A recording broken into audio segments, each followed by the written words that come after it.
Olá, boa noite. Estamos esperando os nossos queridos. Zé Lucas, seja bem-vindo. Edmar, bem-vindo vocês aí, acenando para vocês. Um abraço. Fabi, oi. Tudo bom? Fabi e companhia, né? Todos. Sandra, seja bem-vinda. Sandra e Companhia Limitada também. Tô vendo a Jéssica. Chiru. Olá. Deixa eu ver aqui se eu estou, né? Peraí. Uma olhadinha aqui no meu também.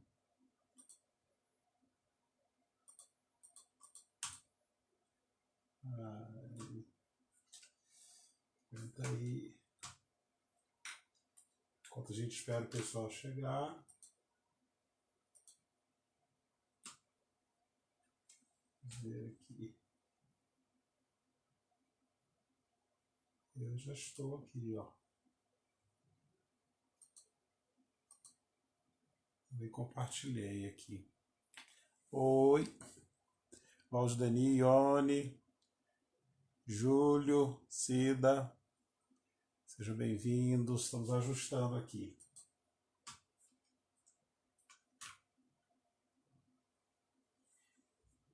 Fez?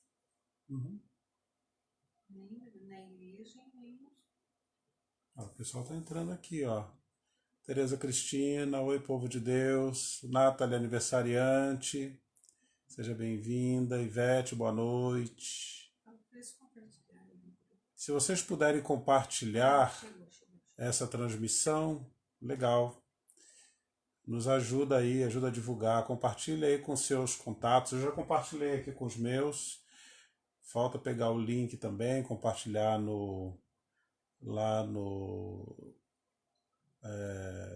nas outras redes, né, no WhatsApp, em outros lugares.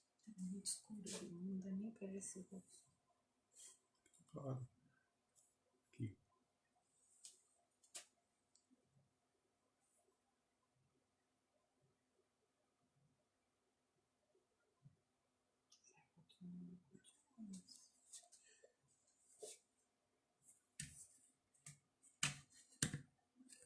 Obrigado, Nathalie. Você compartilhou. Flavinha, sejam bem-vindos. Deixa eu me reposicionar aqui, talvez se eu ficar um pouco mais para trás, possa ajudar um pouco a clarear aqui. Vamos ver.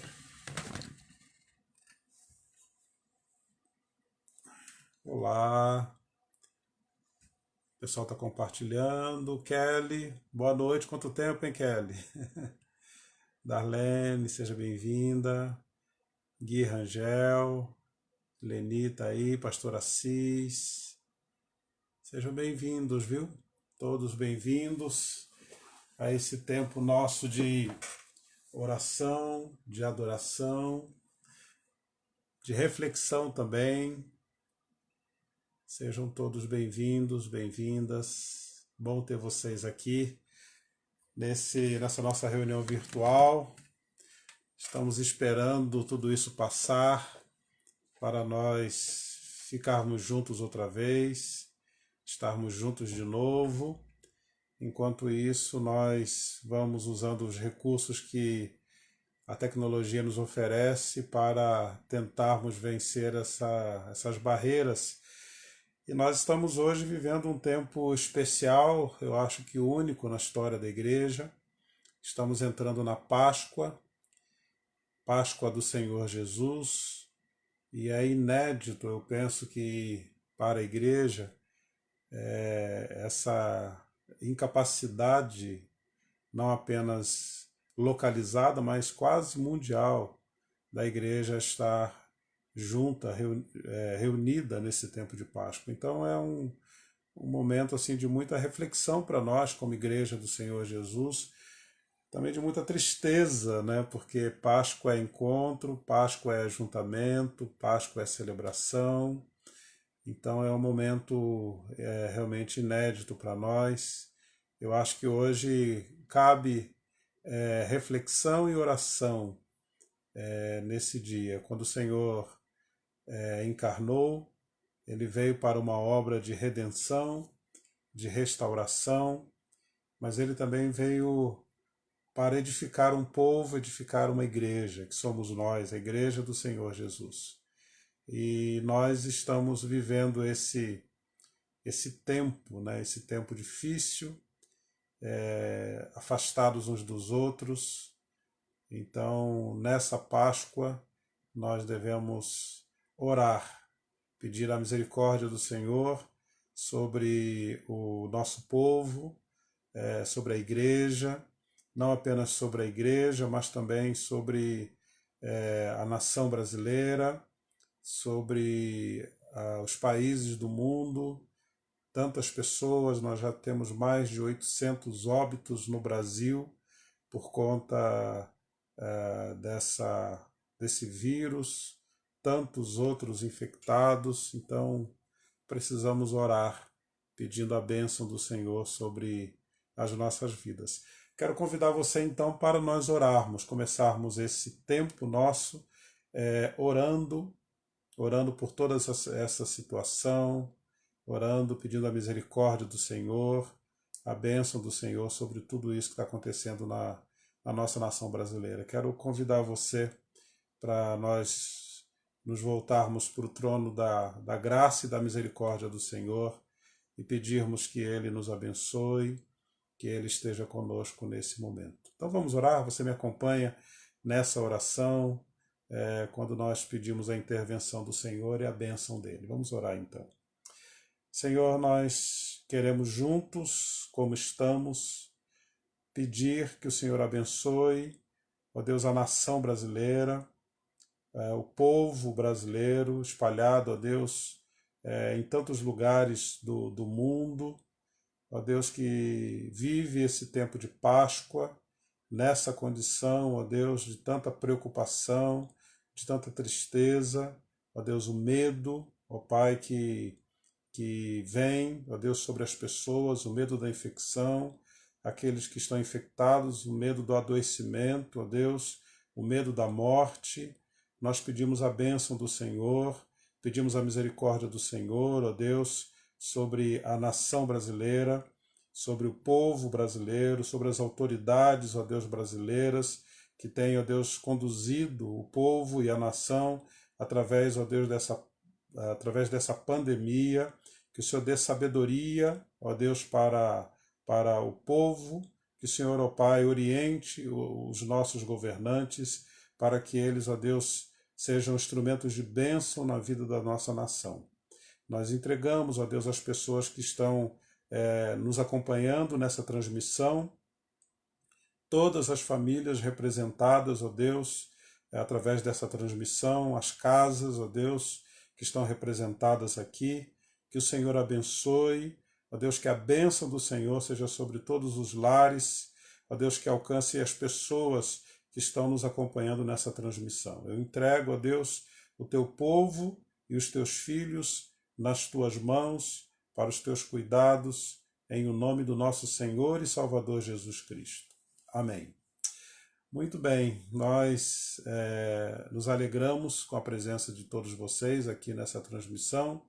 E para aqueles que não estão acostumados, né, com essa nossa reunião de quinta-feira, nós nos dispomos nessas reuniões a lermos pequenos livros das Escrituras Sagradas. Então nós lemos juntos esses pequenos livros e compartilhamos juntos o conteúdo das Escrituras.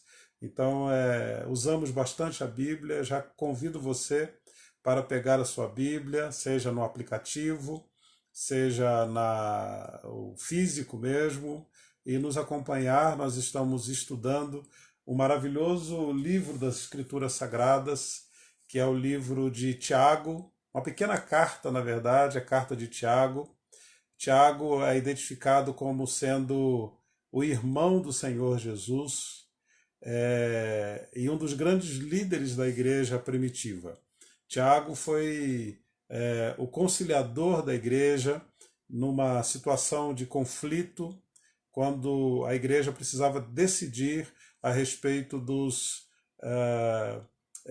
gentios e de como os convertidos não judeus deveriam se comportar, o que era exigido deles.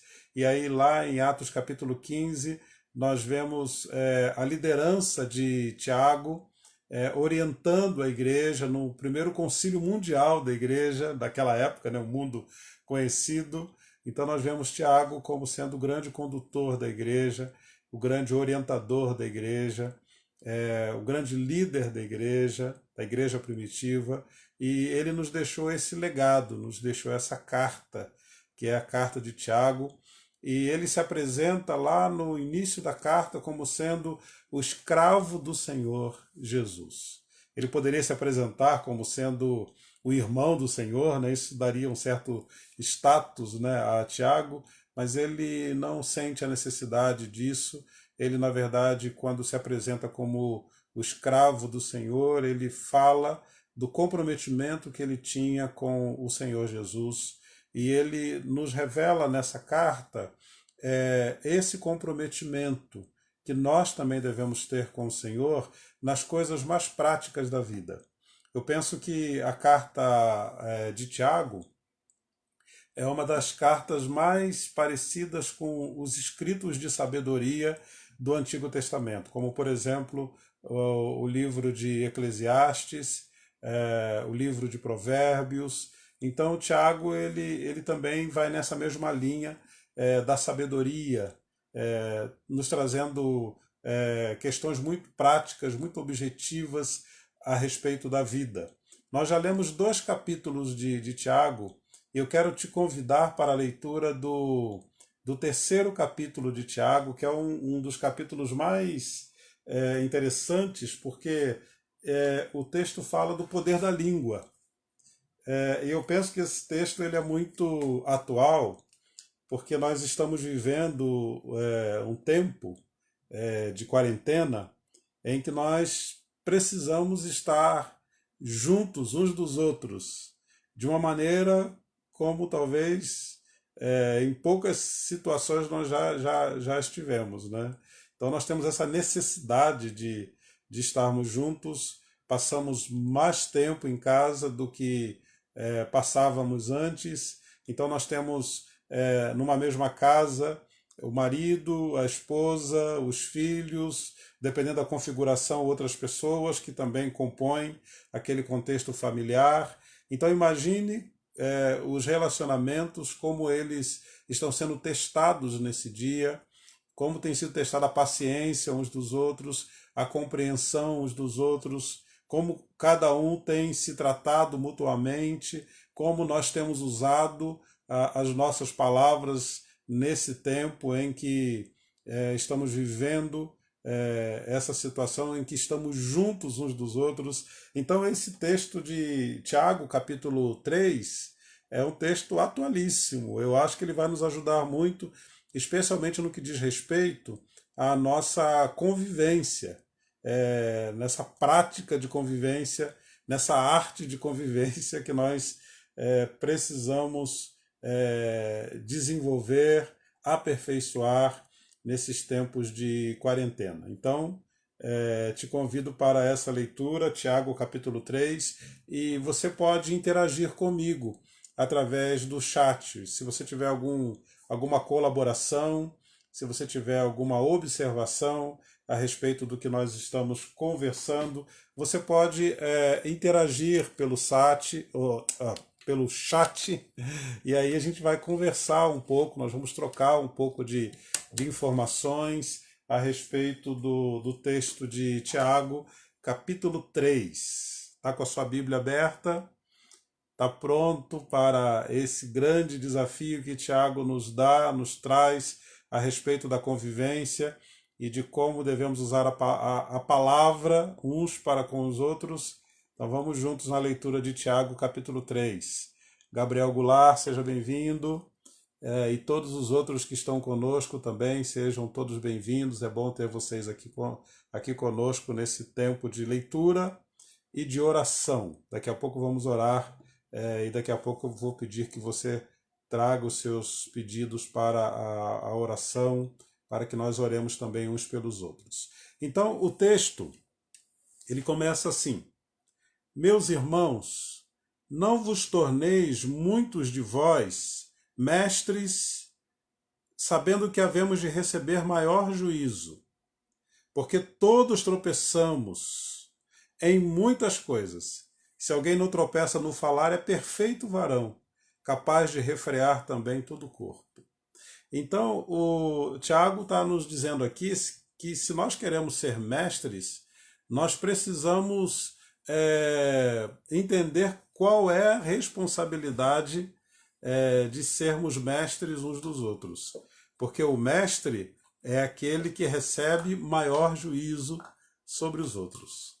Então, se você quer ser mestre, então você deve cuidar da sua própria língua, assim como eu devo cuidar da minha própria língua, porque nós receberemos maior juízo por conta dessa posição que nós assumimos de ensinar uns aos outros. E aí ele fala, né, sobre essa questão do uso das palavras, do uso da língua. Ele diz assim, porque se nós conseguimos dominar a nossa língua, se nós dominamos a palavra, nós somos perfeitos.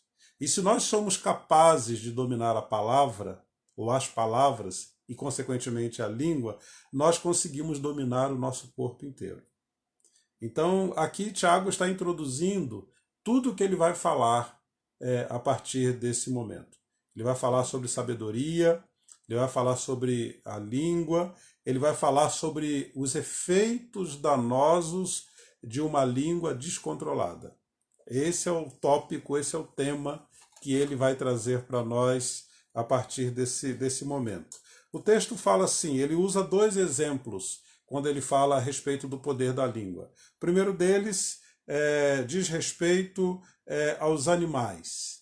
E o segundo exemplo diz respeito aos navios. Então, um exemplo que vem da natureza e o exemplo que vem da engenharia náutica. Ele diz assim, ora, se pomos freios na boca dos cavalos para nos obedecerem, também lhes dirigimos o corpo inteiro. E ele continua, observai igualmente os navios, que sendo tão grandes e batidos de rijos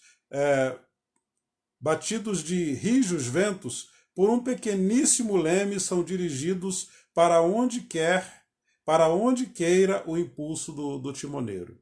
Então, ele está falando aqui sobre como a língua ela é poderosa, né? Como ela deve ter e tem sobre nós um efeito poderoso. Então, com um freio na boca de um cavalo, por exemplo, nós conseguimos levar o cavalo para onde nós quisermos. Também, um pequeno leme colocado num grande navio, se o timoneiro quiser levar para a direita, ele leva, se quiser levar para a esquerda, ele leva. Então, um pequeno instrumento colocado no navio pode levar esse grande navio para todas as direções, assim como o freio na boca de um grande animal, como um cavalo, por exemplo, pode domesticar esse animal e conduzi-lo para a esquerda, para a direita, acelerar a velocidade, frear e assim por diante. É esse o poder da língua. A língua tem essa capacidade de nos dirigir, de nos orientar, de nos conduzir, exatamente, de nos conduzir pelo curso da vida. Como nós conduzimos a nossa vida em muito é determinado sobre como nós usamos a nossa própria palavra, sobre como nós falamos, como nós usamos a nossa própria língua. Depois de falar sobre esses dois exemplos, ele vai falar sobre o poder da língua aplicada de uma forma descontrolada. Então, o que seria uma língua descontrolada na vida, não apenas de uma pessoa, mas também de uma comunidade? Ele diz assim, se você está chegando agora, algumas pessoas estão chegando, nós estamos lendo o texto de Tiago, capítulo 3 hoje, e vamos ler agora a partir do versículo 5. Assim também a língua, pequeno órgão que se gaba de grandes coisas.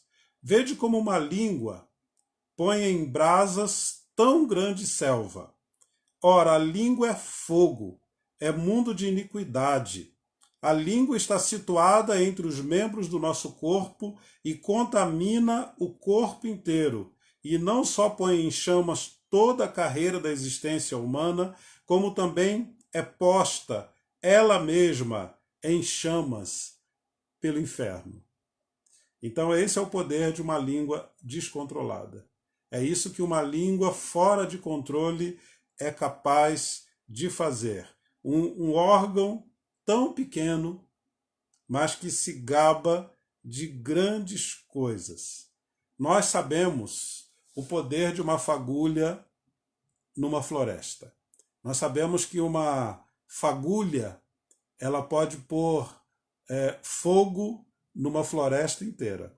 Ela pode destruir uma floresta inteira. E aí Tiago vai falando, né? A língua é fogo, é mundo de iniquidade. A língua está situada no meio do corpo e contamina todo o corpo. Essa história de contaminação nós sabemos muito bem. Né? Nós estamos vendo como, de repente, um vírus que estoura lá na China, de repente ele chega tão perto da gente e transforma a nossa própria história. A mesma coisa, de acordo com Tiago aqui, é o que a língua pode fazer com o nosso corpo. Contamina o corpo inteiro. Pode pôr fogo, pode pôr em chamas toda a carreira da existência humana. E ela mesma se queima no inferno. Né? É isso que o texto fala para a gente. Bem, eu estou lendo esse texto aqui de Tiago, mas nós sabemos muito bem que esse texto é autoexplicativo. Né? Nós sabemos muito bem o que é uma palavra mal utilizada. O texto fala de língua, mas nós podemos entender hoje que os dedos num teclado é a extensão da nossa própria língua, né?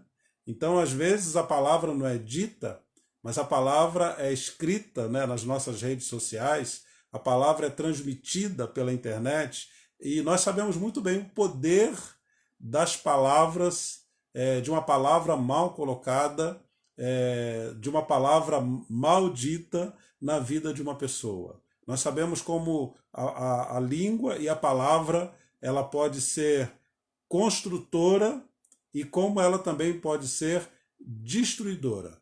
Então nós conhecemos muito bem o poder da língua, o poder das palavras e como ela pode destruir ou pode edificar. Daqui a pouco Tiago nos fala um pouco mais a respeito disso. Né? Então ele está falando aqui a respeito desse poder destruidor da palavra. Então quero, antes de continuar falando, deixar um abraço para aqueles que estão chegando. Helenita, abraço, querida, beijo. E outros estão chegando. Jefferson Fernandes, seja bem-vindo. Jefferson, Rosa Medeiros, todos são bem-vindos a esse nosso grupo de estudo bíblico e oração.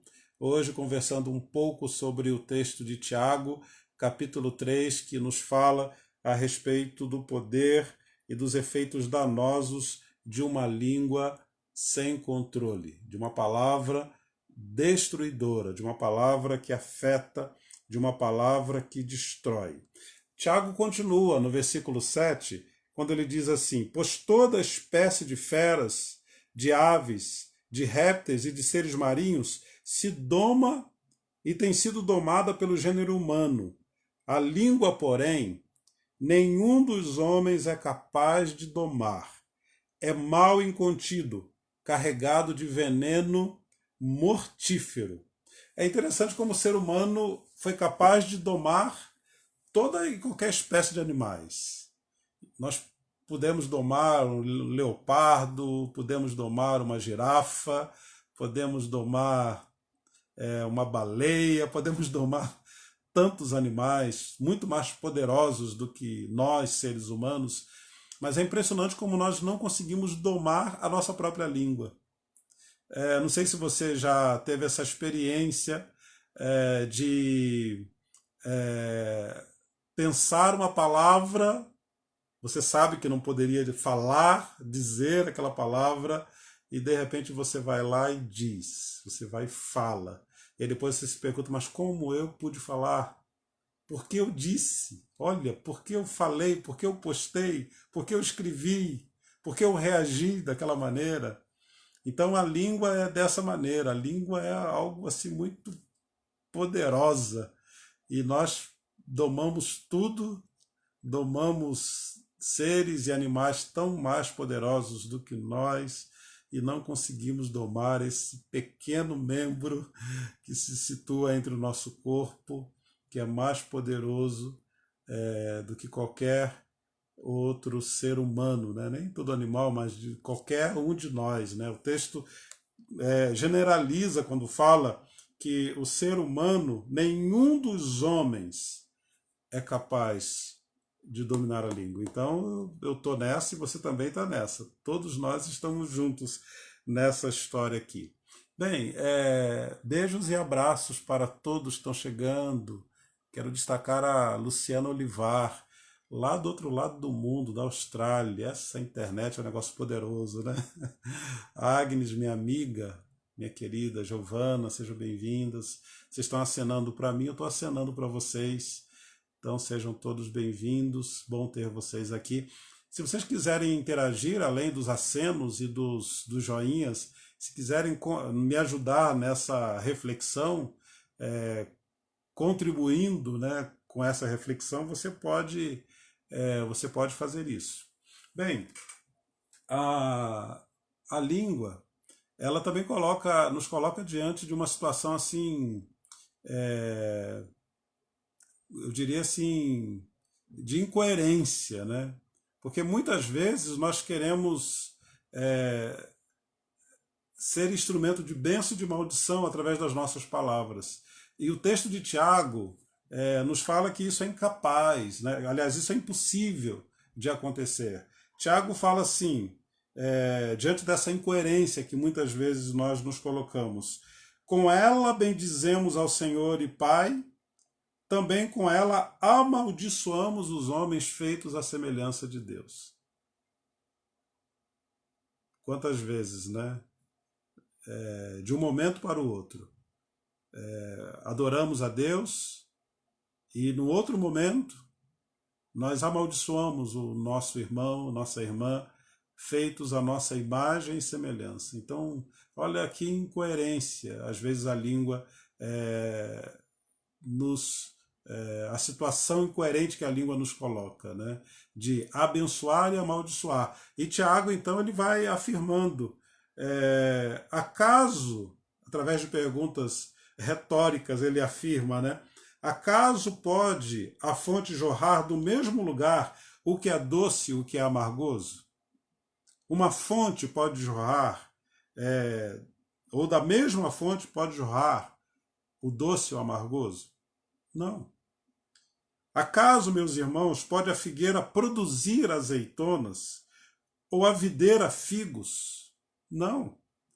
Tampouco fonte de água salgada pode dar água doce. Então aqui o texto nos coloca diante de uma decisão. Nós queremos ser que tipo de árvore? Nós queremos ser que tipo de fonte? O que nós queremos produzir com as nossas palavras?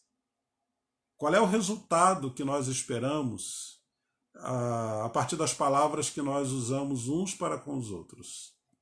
Esse é o grande desafio que o texto de Tiago coloca diante de nós. O que nós queremos ser? Queremos ser fonte de bênção ou de maldição? Queremos ser fonte do doce ou do amargoso? Queremos produzir o que com as nossas palavras? azeitonas, figueiras ou figos? Queremos jorrar água salgada ou água doce? Aí a conclusão do capítulo é um capítulo pequeno, nós podemos fazê-lo todo hoje. Na conclusão do capítulo, o texto então nos sugere sobre como resolver essa questão, né? Como desenvolver a virtude daqueles que sabem domar a própria língua. E aí, a partir do versículo 13, ele nos diz assim: quem entre vós é sábio e inteligente? Ele está voltando de novo àquela questão lá do início, né? Você quer ser mestre? Há uma grande responsabilidade nisso. E aí ele retoma esse assunto. Quem entre vós é sábio e inteligente? E aí ele diz assim: mostrem mansidão de sabedoria mediante condigno proceder as suas obras. Então, você quer ser sábio e inteligente? Então mostre em mansidão de sabedoria, mediante condigno proceder as suas obras. É aquela mesma questão que nós vimos no capítulo anterior, no capítulo 2, a respeito da fé sem obras é morta. No caso aqui, as obras da sabedoria é mansidão de sabedoria e digno proceder. Então, uma pessoa realmente sábia, ela demonstra a sua sabedoria pela sua postura e pelo seu procedimento. Ele vai usando algumas expressões que são muito interessantes, né? Ele fala de mansidão de sabedoria.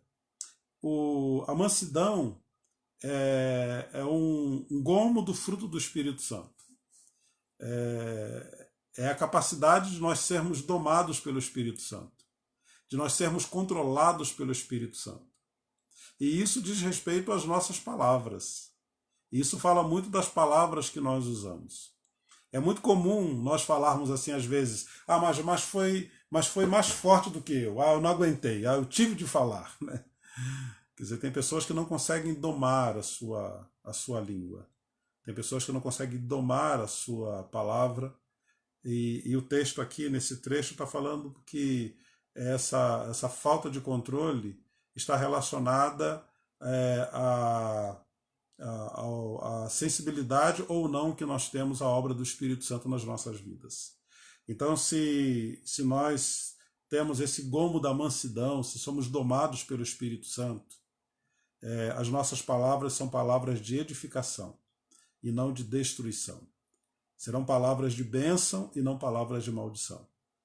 Então nós precisamos ser sensíveis ao Espírito Santo. Assim como Tiago se apresenta como escravo do Senhor, ou seja, ele está dizendo que a vontade dele está submissa ao Senhor, nós precisamos ter essa mesma postura, de sermos escravos do Senhor, de sermos domados pelo Senhor, de termos as nossas palavras dirigidas também pela vontade de Deus e pelo querer do Senhor. E refletir isso no nosso procedimento. É interessante que geralmente nós relacionamos uma pessoa sábia apenas ao seu conhecimento teórico, né? Mas na Bíblia o sábio é aquele que procede, é aquele que tem uma postura de sabedoria e demonstra essa postura nas suas próprias ações. Então o sábio na Bíblia não é aquele que armazena conhecimento, não é aquele que coleciona diplomas, mas o sábio na Bíblia é aquele que vive de acordo com a vontade de Deus. Aquele que entendeu que a vontade de Deus, o querer de Deus é a melhor maneira de se viver. É essa que é a pessoa sábia nas Escrituras Sagradas. E aí o versículo 14 de Tiago, capítulo 3, continua. Se pelo contrário tendes em vosso coração inveja amargurada e sentimento faccioso, nem vos glorieis disso, nem mintais contra a verdade. Se pelo contrário tendes em vosso coração inveja amargurada e sentimento faccioso, não se orgulhe disso. Se você é um invejoso, não se orgulhe disso. Se você é um é um faccioso, não se orgulhe disso. Se você é explosivo, não se orgulhe disso. Tem pessoas que falam, mas eu sou explosivo. Mas foi demais, meu temperamento é esse, eu sou uma pessoa explosiva, eu falo mesmo, mas eu falei a verdade, né? Uma verdade descuidada, uma verdade dita, né, de forma descuidada. A Bíblia fala que a verdade, a Bíblia fala não, né? Na verdade, o conceito da verdade e do amor na Bíblia são conceitos, né, muito próximos, né? E alguém disse, aí sim, alguém disse que a verdade dita sem amor é crueldade, né? E nós sabemos ser cruéis, mesmo falando a verdade. Nós sabemos ser cruéis. Eu sei, você sabe, todos nós sabemos usar aquela palavra que vai destruir, né? Nós sabemos quais palavras usar que vai arrebentar com a vida do outro. Nós temos essa arte infernal de destruir os outros com as nossas próprias palavras. Eu sei disso na minha prática, na minha vida. Você sabe disso também na sua prática, na sua vida. Infelizmente, né? Não é algo que nós devamos nos orgulhar de utilizarmos às vezes a palavra de forma tão destruidora. E aí o texto continua. Ele fala agora sobre sabedoria. Ele diz assim: esta não é a sabedoria que desce lá do alto. Essa sabedoria facciosa, né? Essa sabedoria com letra minúscula, essa sabedoria que tem uma inveja amargurada, essa não é a sabedoria que desce lá do alto. Antes ela é terrena, animal e demoníaca.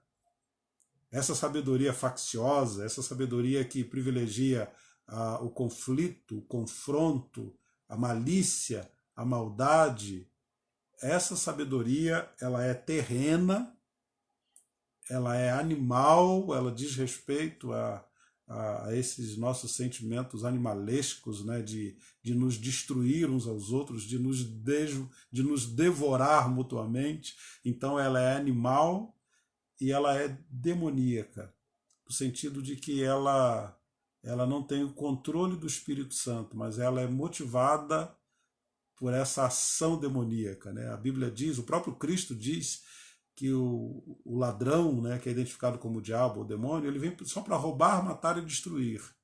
Então uma palavra motivada, né, pelo diabo, uma palavra que diz respeito a essa sabedoria rasteira, né, terrena, animal e demoníaca, ela tem esse mesmo efeito de roubar, de matar e de destruir. Essa é a sabedoria aqui de baixo. Essa é a sabedoria que muitas vezes as pessoas praticam sem a motivação do Espírito Santo, sem o direcionamento de Deus, sem a vontade de Deus. E aí, o versículo 16 fala: pois onde há inveja e sentimento faccioso, aí há confusão e toda espécie de coisas ruins.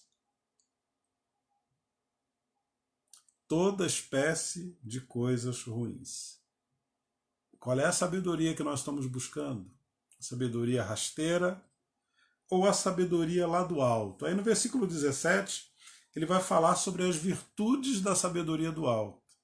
Ele vai falar assim, ó: a sabedoria, porém, lá do alto, que vem de Deus, é primeiramente pura. Essa é uma palavra também autoexplicativa, né? A sabedoria do alto é pura. Ela não tem malícia, ela não tem segundas intenções.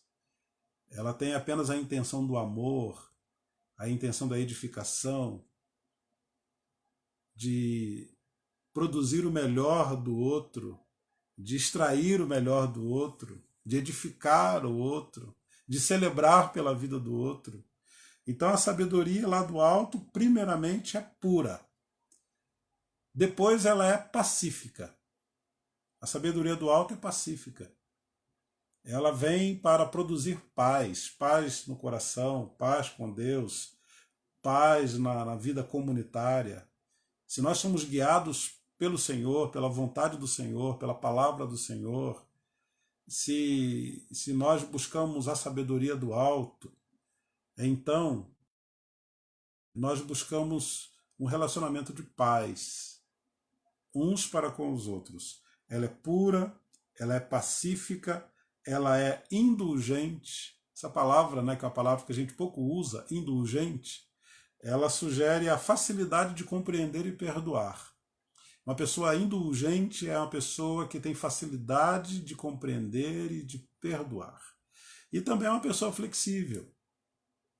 Não é uma pessoa que luta e briga e grita para ter sempre a razão, para ter a sua vontade sempre estabelecida ou privilegiada, mas uma pessoa indulgente, uma pessoa que busca a sabedoria do alto, é uma pessoa flexível, uma pessoa compreensiva, uma pessoa que tem facilidade também de perdoar.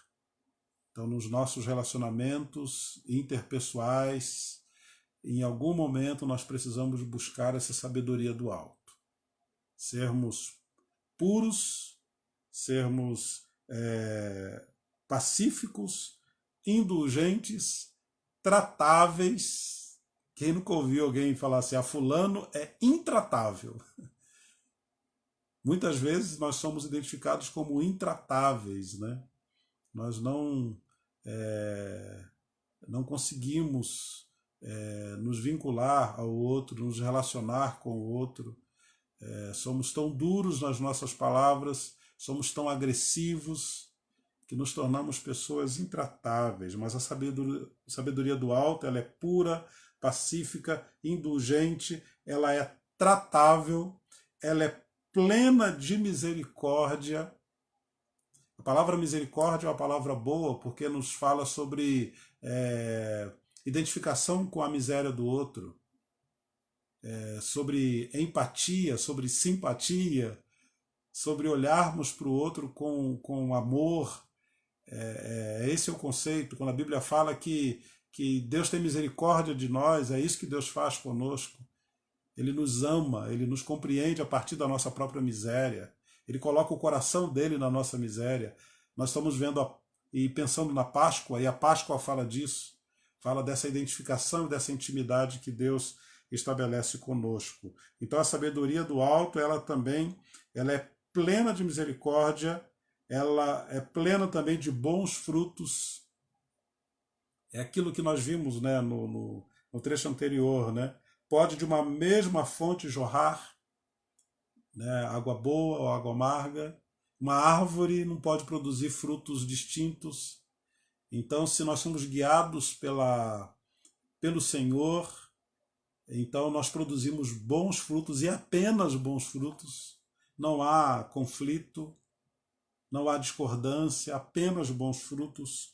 E a sabedoria do alto também ela é imparcial e ela também não tem fingimento. Então todas essas virtudes listadas aqui no versículo 17 são virtudes que dizem respeito ao nosso relacionamento interpessoal. É por isso que eu disse no início da nossa reflexão o quanto esse texto aqui é atual. Porque nós estamos juntos, mais juntos do que estávamos antes. Antes cada um tinha o seu trabalho, a sua rotina, cada um estava num determinado lugar. Agora nós estamos juntos. Os filhos estão na casa, full time, todo o tempo, 24 horas com os pais, o esposo com a esposa, outros membros da família estão juntos. Que tipo de relacionamento nós estamos construindo? Que tipo de palavras nós estamos produzindo de uns para com os outros? Como está o nosso relacionamento familiar nesse tempo de quarentena, em que nós estamos juntos uns dos outros, num tempo maior? As nossas palavras e a nossa sabedoria de relacionamento, ela precisa ser do alto. Ela não pode ser terrena, animal e demoníaca. Nós estamos sabendo, né, através de algumas fontes, que aumentaram as denúncias de agressões de casais ou entre casais nesse período de quarentena. Os conflitos familiares eles estão aumentando nesse período de quarentena. Porque as pessoas estão se relacionando umas com as outras a partir dessa sabedoria rasteira, terrena, animal e demoníaca. Nós precisamos nos relacionar uns com os outros a partir da sabedoria que vem de Deus, que é uma sabedoria pura, pacífica, indulgente, tratável, plena de misericórdia, de bons frutos, imparcial e sem fingimento. E aí Tiago conclui dizendo: ora, é em paz que se semeia o fruto da justiça para os que promovem a paz. É em paz que se semeia o fruto da justiça para os que promovem a paz. O seu grande desafio nesses dias de quarentena é ser um promotor da paz, um semeador da paz. O seu desafio é você também promover paz através das suas palavras, através das suas postagens, através dos seus relacionamentos interpessoais. Esse é o grande desafio e essa é a grande mensagem que Tiago nos traz aqui no capítulo 3 da sua belíssima carta, que eu sugiro que você nos acompanhe, ou acompanhe a leitura aqui, não apenas hoje, mas na próxima semana. Eu vou fazer uma oração agora, pedindo para que o Espírito Santo grave essa palavra em nossos corações, e daqui a pouco eu vou fazer uma oração de intercessão. Então, se você quer deixar os seus pedidos de oração, se você pode compartilhar os seus pedidos, eu sugiro que você deixe aqui no chat. Não sei se você deixou, talvez no grupo de WhatsApp da igreja, eu estou sem acesso ao grupo de WhatsApp, então deixa aqui no chat para que eu possa visualizar aqui e orar com você, tá bom? Então, eu quero pedir, se você tem algum pedido, deixa aqui, daqui a pouco eu faço uma oração também pelo seu pedido, pedindo a bênção do Senhor sobre a sua vida. Mas agora eu quero fazer uma oração pedindo para que o Senhor abençoe os nossos relacionamentos interpessoais, os nossos relacionamentos familiares. Vamos orar então? Senhor, o nosso desejo e o nosso pedido é que nós sejamos promotores da paz, semeadores da paz.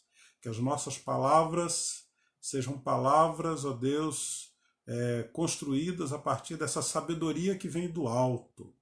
Essa sabedoria, Deus, que é pura, essa sabedoria que é pacífica, que é tratável e que tem todas as virtudes ali, ó Deus, constantes no versículo 17. Ó Deus, que nós possamos estar produzindo na nossa vida familiar, ó Deus, um relacionamento abençoado, que maridos e esposas estejam em paz, que pais e filhos estejam em paz nesses dias de quarentena. E que sejamos promotores da paz também, ó Deus, naquilo que nós divulgamos através das redes sociais. Ó Deus, das nossas redes, das nossas postagens, que sejam palavras ditas e escritas a partir, ó Deus, dessa sabedoria que vem do alto. Eu quero pedir que o Senhor nos abençoe nessa direção e que a língua, ó Deus, não nos domine, mas que o Espírito Santo do Senhor nos oriente, ó Deus, naquilo que nós falamos e na maneira como nós nos comunicamos uns com os outros. Nós pedimos estas bênçãos em nome de Cristo. Amém. Muito bem. Hoje de manhã eu fiz uma postagem interna no nosso grupo de WhatsApp, sugerindo que todos nós celebremos a Páscoa.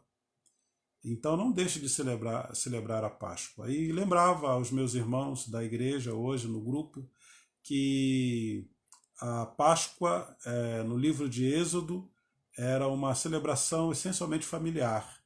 Então eles deveriam se reunir em família e comer uma refeição juntos, com todo o significado, né, da ceia da Páscoa judaica. Mas, acima de tudo, era uma reunião familiar.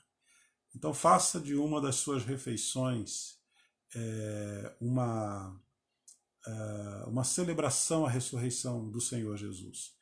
Irmãos, nós estamos vivendo nesse tempo tão difícil, né? Tanta desesperança. Nos lembremos que o domingo nos fala da ressurreição, nos fala da vitória. da vitória sobre a morte.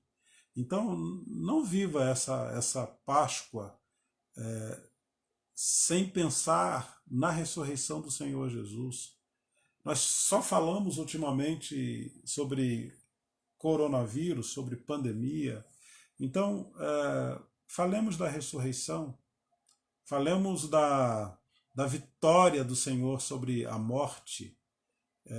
Então, não passe essa Páscoa sem lembrar da ressurreição do Senhor Jesus. O domingo vai vir, não apenas o domingo da Páscoa agora, mas a nossa vitória virá sobre tudo isso. Isso vai passar de um jeito ou de outro.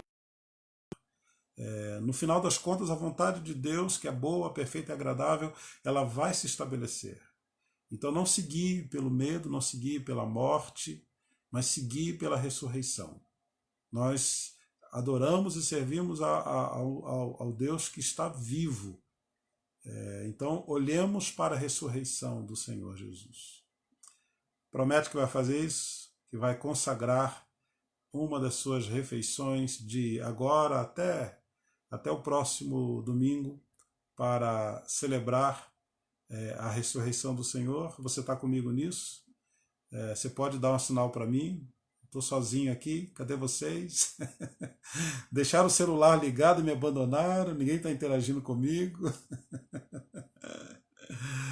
Ninguém deixou pedido, viu, aqui no chat. Se vocês estão deixando lá no grupo de WhatsApp da igreja, eu não estou conseguindo acessar o grupo por aqui. Então eu gostaria que você deixasse o pedido aqui no nosso chat. Eu vi que apareceu ali na minha tela que o Vinícius está ligado, está assistindo.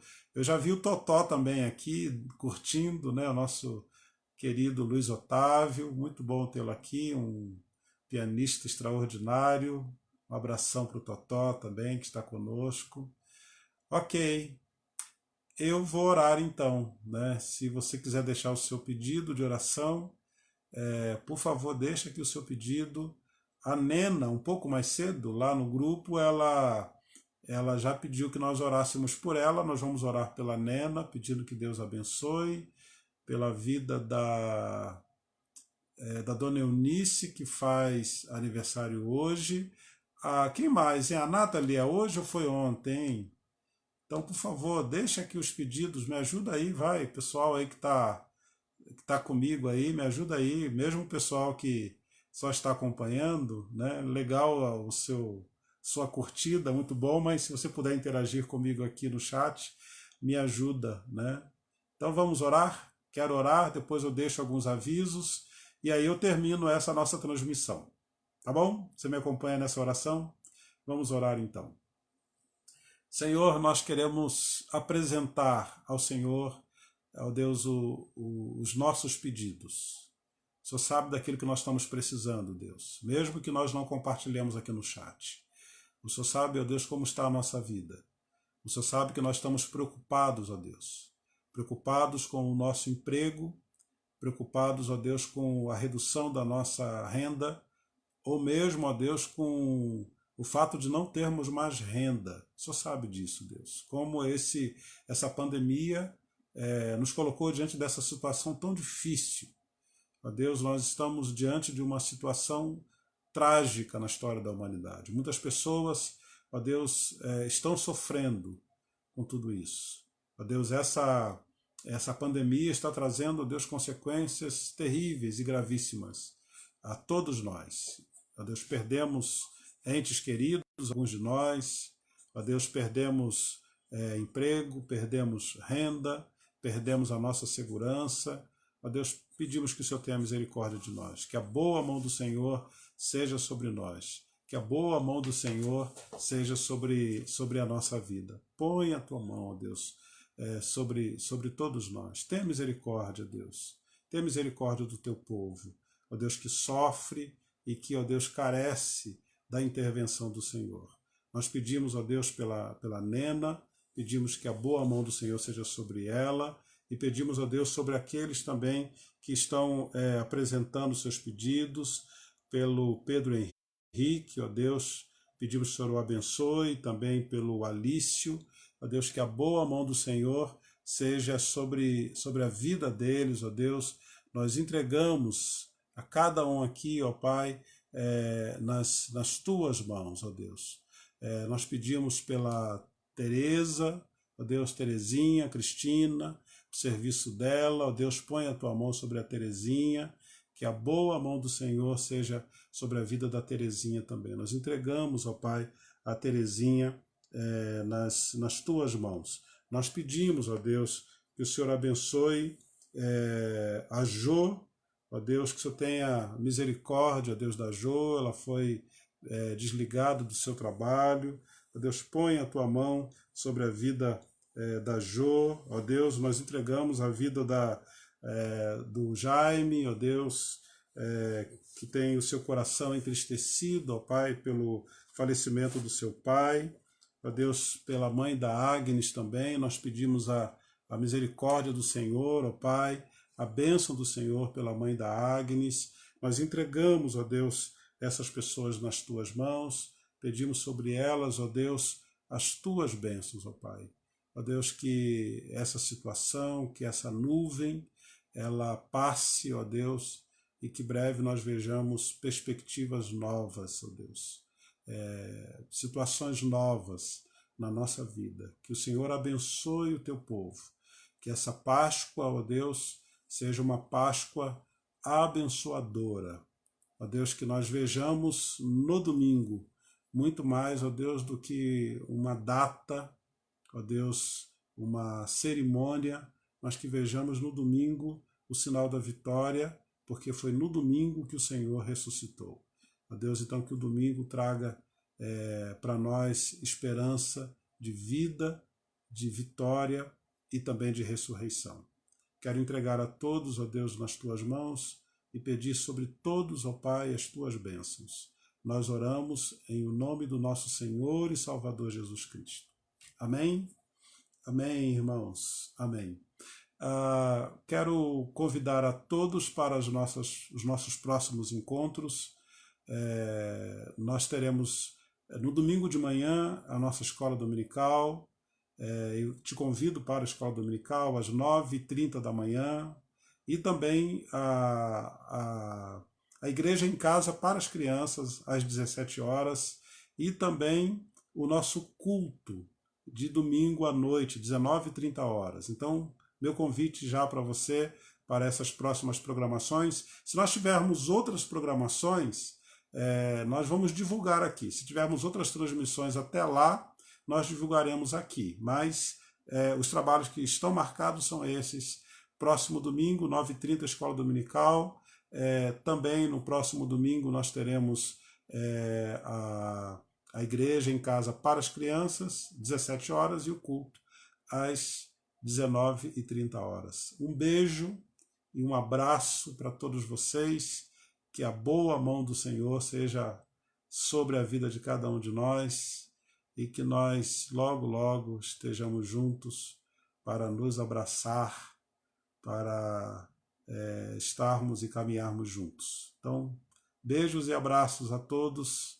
Deus abençoe, obrigado pelo carinho e obrigado pela sua assistência e pela sua interação. Até mais. Tchau.